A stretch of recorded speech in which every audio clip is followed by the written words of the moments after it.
Pemirsa, sesuai janji politik saat pilkada, Wali Kota Palembang akan merealisasikan rencana menggratiskan PBB senilai Rp500.000 ke bawah yang ditargetkan dapat dilaksanakan pada April 2025 ini.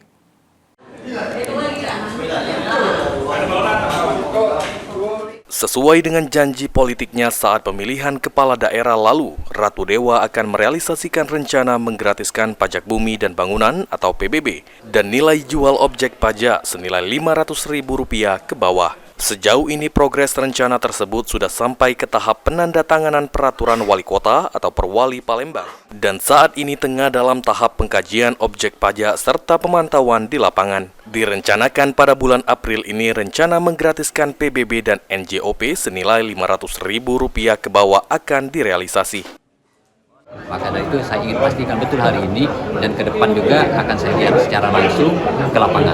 Semoga ini bisa dilaksanakan. Pak, yang untuk yang PBB 500.000 itu kapan Pak mungkin Pak?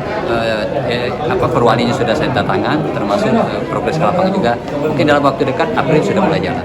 Sebelumnya, pemerintah Kota Palembang sendiri telah memberikan kebijakan untuk menggratiskan pembayaran PBB senilai Rp300.000 ke bawah, sesuai dengan Perwali nomor 18 tahun 2019. Sandi Pratama, PAL TV.